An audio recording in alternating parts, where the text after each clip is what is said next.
Item ಯಾವುದೇ ಇರಲಿ try ಮಾಡಿ ಆಚಿ ಚಿಕನ್ ಮಸಾಲಾ.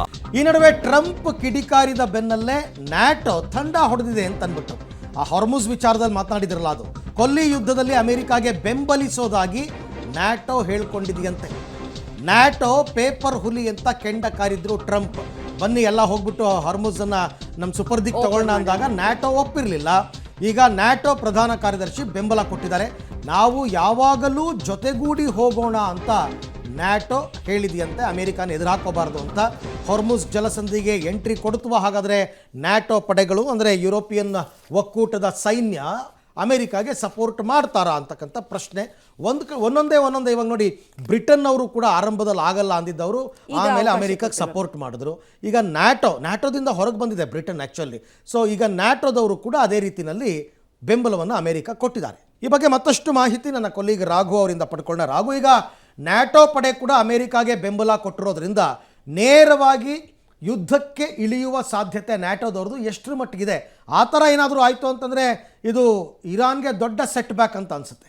ಖಂಡಿತವಾಗಿಯೂ ಅರವಿಂದ, ನ್ಯಾಟೋ ವಿಚಾರಕ್ಕೆ ಬರೋದಾದರೆ ಆರಂಭದಲ್ಲಿ ತಾವು ಹೇಳಿದ ಹಾಗೆ ನ್ಯಾಟೋ ಪಡೆಗಳನ್ನು ಏನಿದೆ ಯುರೋಪಿಯನ್ ಒಕ್ಕೂಟವನ್ನು ಅಮೆರಿಕ ನೇರವಾಗಿ ಆಹ್ವಾನ ಕೊಟ್ಟಿತ್ತು. ಅಂದರೆ ಇರಾನ್ ವಿಚಾರಕ್ಕೆ ಸಂಬಂಧಪಟ್ಟಂತೆ ತಮಗೆ ಸಹಾಯವನ್ನು ಮಾಡಬೇಕು ಅನ್ನುವಂಥ ನಿಟ್ಟಿನಲ್ಲಿ ಒಂದಷ್ಟು ಮನವಿಗಳನ್ನು ಇಟ್ಟಿತ್ತು. ಆರಂಭದಲ್ಲಿ ಇದಕ್ಕೆ ಒಪ್ಪಿರಲಿಲ್ಲ.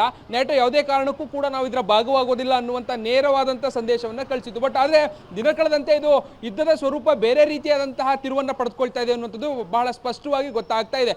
ಕಾರಣ ಇಷ್ಟೇ, ಯಾವಾಗ ಇರಾನ್ ಒಂದಷ್ಟು ಹಾರ್ಮುಜ್ ಜಲಸಂಧಿಯನ್ನು ಜೊತೆಯ ವಿಚಾರಕ್ಕೆ ಸಂಬಂಧಪಟ್ಟಂತೆ ಆರ್ಥಿಕವಾಗಿ ಇತರ ದೇಶಗಳಿಗೆ ಹೊಡೆತವನ್ನು ಕೊಡುವಂಥ ನಿಟ್ಟಿನಲ್ಲಿ ಪ್ಲಾನ್ಗಳನ್ನು ಮಾಡೋದಕ್ಕೆ ಮುಂದಾಯಿತು.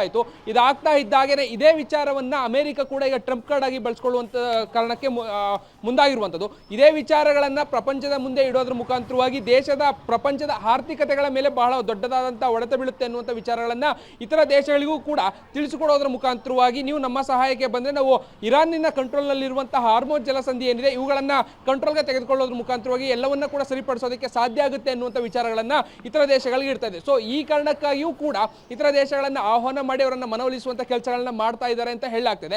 ಇದರ ಜೊತೆಗೆ ಬೇರೆ ಬೇರೆ ಮುಂದಿನ ದಿನಗಳಲ್ಲಿ ಅಮೆರಿಕದಿಂದ ಇತರ ಬೇರೆ ಬೇರೆಯಾದಂತಹ ಸಮಸ್ಯೆಗಳು ಉದ್ಭವ ಆಗಬಹುದು ಅನ್ನುವಂಥ ಟೆನ್ಷನ್ಗಳು ಕೂಡ ಇತರ ದೇಶಗಳಿಗೆ ಇದ್ದಾಗೆ ಕಾಣ್ತಿದೆ. ಸೊ ಅದೇ ಕಾರಣಕ್ಕಾಗಿ ಆರಂಭದಲ್ಲಿ ಉಲ್ಟಾ ಹೊಡೆದಂತಹ ದೇಶಗಳೆಲ್ಲವೂ ಕೂಡ ಯೂಟರ್ನ್ ಅನ್ನು ತೆಗೆದುಕೊಂಡು ವಾಪಸ್ ಅಮೆರಿಕಗೆ ನಾವು ಬೆಂಬಲವನ್ನು ಕೊಡ್ತೇವೆ ಎನ್ನುವಂಥ ನಿಟ್ಟಲ್ಲಿ ಒಂದಷ್ಟು ಮುಂದೆ ಬಂದ ಹಾಗೆ ಕಾಣ್ತಾ ಇದೆ. ಈ ಯುರೋಪ್ನ ಒಕ್ಕೂಟ ನ್ಯಾಟೋ ಏನಿದೆ ಇದು ಕೂಡ ಅದೇ ರೀತಿಯಾದಂತಹ ನಿಲುವನ್ನು ತಾಳಿದ ಹಾಗೆ ಈಗ ಸದ್ಯಕ್ಕೆ ಕಾಣ್ತಾ ಇರುವಂಥದ್ದು. ಆರಂಭದಲ್ಲಿ ಅವರು ತೆಗೆದುಕೊಂಡಂತಹ ನಿಲುವು ಏನಿತ್ತು ಇದು ನಿಜಕ್ಕೂ ಕೂಡ ಅಮೆರಿಕದ ವಿರುದ್ಧವಾದಂತಹ ಒಂದು ದೊಡ್ಡ ನಿಲುವು ಅನ್ನುವಂತಹ ಚರ್ಚೆಗಳು ಕೂಡ ಆಗಿದ್ವು. ಬಟ್ ಆದ್ರೆ ಈಗ ಆ ದಿನ ಕಳೆದಂತೆ ಜೊತೆಗೆ ಯುದ್ಧದ ಪರಿಸ್ಥಿತಿಯೂ ಕೂಡ ಬೇರೆ ರೀತಿಯಾದಂತಹ ಮಾರ್ಗವನ್ನು ತೆಗೆದುಕೊಳ್ತಾ ಇದ್ದಾಗೆ ಈಗ ನ್ಯಾಟೋ ಕೂಡ ವಾಪಸ್ ಆಗಿರುವಂತದ್ದು ಈ ಎಲ್ಲ ಅನುಮಾನಗಳಿಗೂ ಕೂಡ ಕಾರಣ ಆಗ್ತಾ ಇದೆ. ಅರವಿಂದ್.